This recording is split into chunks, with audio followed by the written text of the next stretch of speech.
welcome back for another video. In today's video I'll be running through my Gameweek17 team selection, transfer plans and thoughts heading into this game week. If you missed the top 100 managers video, make sure you give that a watch too, a link will be on screen at the end. A quick thank you to the newest YouTube members, Dave, Ingi, Michael, Boris, Chinmay, Cal24, Panawit, Corey, Tyler, Ivan, Rashid, Torgir and Andreas. If you'd like to support me by becoming a YouTube member too, a link's in the description, which includes early access to videos and a private channel on the Discord where I'll give team feedback. Lastly, if you'd like to follow my team throughout the season, make sure you're subscribed. A quick look back at how Gameweek16 went. It was a tough game week for many of us, with the postponement, James's 0-pointer, Jota and Smith Rowe benched, and a lot of hits among the player base. It was 68 points all out, which was a red arrow down from first to second. The new number one admittedly had an outstanding game week, with Maddison's 16-pointer and Dennis off their bench after Vardy was an unused sub.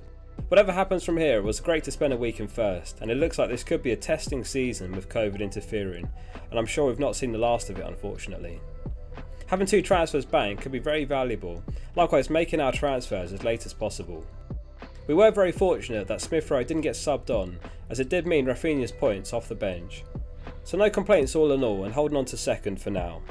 Just a single point separates us from first, so the pressure is on. Onto the Gameweek17 team selection and transfer plans. Ramsdale starts in goal, who bounced back with his biggest game week score of the season, making 6 saves and picking up all 3 bonus versus Southampton for an 11-pointer. He faces a tough test this game week against West Ham, however they travelled to the Emirates after failing to score against Burnley. Over the last 6 game weeks, West Ham are 5th worst for expected goals on 5.5 xg. Next up is Trent, who kept his 9th clean sheet of the season in the win against Aston Villa. That game he created 2 chances, took 2 shots and 14 crosses. Despite Salah's match-winning goal, it was Trent who took the 3 bonus. Trent's on 21 bonus now over the season, which is more than any other player. He's playing at home once again with a great looking fixture against Newcastle, who visit Anfield off the back of a 4-0 beating by Leicester. Reece James's drop off in points recently has been significant. Between Game Week 9 and Game Week 12 he scored 43 points at a rate of 10.75 points per game on average. In the 4 games since, he scored just 1 point, or in other words 0.25 points per game. Admittedly, Chelsea have been very unfortunate of injuries and clearly not at full strength. However, he looks like an easy hold for now, and Game Week 21 looks like the time to consider selling him when he faces Liverpool, Man City and then Tottenham before 2 blank game weeks. Livramento conceded 3 in the loss against Arsenal and looks to have lost some of his appeal after a few price rises and with Southampton missing both their first and second choice goalkeeper. 40-year-old Caballero will be the man between the sticks in the interim. As a result, Livramento is likely to leave the team this game week, more on that later. Alonso completes the back 4, who thankfully rewarded the patience after assisting Mount's goal. Everton look in real trouble and now sit 14th. They've won just 1 game in their last 5 and have lost all the others. Chelsea are top on the Gameweek17 clean sheet odds, so we'll hope the bookies get this one right and Chelsea's defensive form returns. Salah gets the armband. He's got one of the best looking fixtures he'll have all season against Newcastle at home, off the back of their 4-0 loss too. Newcastle have the worst expected goals conceded for the season on 29.7 xgc, second worst being Norwich on 27.3 xgc. It's astonishing that his last blank came 14 game weeks ago. Salah's top on the predicted points charts too, so he's an easy captaincy decision. We had concerns about Jota starting last game week and he was subsequently benched. He was the biggest XG underachiever for the 2nd game week in a row. Despite only making a 32-minute cameo, he registered an XG of 0.82. However, this suggests the points will come and hopefully his rest is indicative of a start in Game Week 17. Smith Rowe was the other player in the team who was benched. He reportedly had a minor injury which ruled him out back in Game Week 15 and he was an unused sub versus Southampton.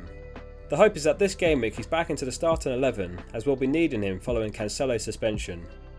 Josh King has proven to be the wrong call so far between him and Dennis, but the data suggests King is the better pick, so hopefully the points will follow.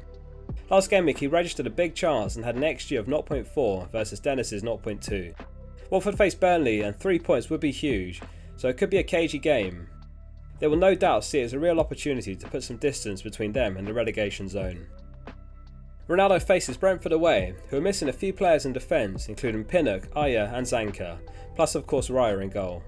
United still don't look nearly at their best, but the performances could continue to improve as the side adapt to Rangnick's system. He's certainly not proven himself worthy of the 12.5 mil price tag just yet, so hopefully he'll continue his form into this game week. Antonio completes the starting 11 up against Arsenal. It's never ideal when you have an attacker playing against your keeper, but it inevitably happens at various points in the season. If Antonio is involved in any goals, then we'll hope he outscores Ramsdale clean sheet points, or vice versa, an Arsenal clean sheet with a few saves from Ramsdale. His drop off has been notable, but we're almost at the point where his fixtures turn good, and he's an easy hold if you've got him in your team at this point. On the bench it's Foster, Rafinha, Gilmour and Cancelo. Cancelo is suspended for this game after picking up 5 yellows. I actually see the Cancelo suspension as a positive. He was inevitably going to be rested at some point, it may have even been this Leeds game, so instead we know for certain he won't play and he will be rested. Let's just hope he comes back and continues to get good minutes again. There's not much to separate the 4.5 mids. We picked up Gilmour as he's dropped to 4.4 and taking corners. Against Man United he took 4, so there's a slim bit of hope if we ever need to call on him. In terms of the transfer plans, the first option being considered is Livramento to Walker. He's guaranteed to play versus Leeds, and you'd imagine he gets the start again versus Newcastle in Gameweek 18 due to Zinchenko playing a lot. He seems to only play the full 90 or not at all, which is much better than the risk of a late sub every game. If we opt for him, then the formation would be a 4-3-3 as on screen. This also lets us wait a week before potentially picking up Bowen, who has Norwich at home in Gameweek 18. The other option being considered is Rafinha to Gallagher, whose average position was much further forward against Everton after a couple of games playing deeper. He scored twice and now he's the third top scorer midfielder after Salah and Bernardo, and has some good fixtures ahead including Southampton, Watford and Norwich in his next 4. As always, I'll post my final team on the channel and on Twitter. If you'd like to follow my team throughout the season, make sure you're subscribed. For now, that concludes today's video, thanks for watching. Let me know in the comments how your Gameweek 16 went and what your plan is for Gameweek 17. I read every comment, so as always, if you enjoyed the video, let me know. Lastly, please remember to like the video and hit subscribe to support the channel.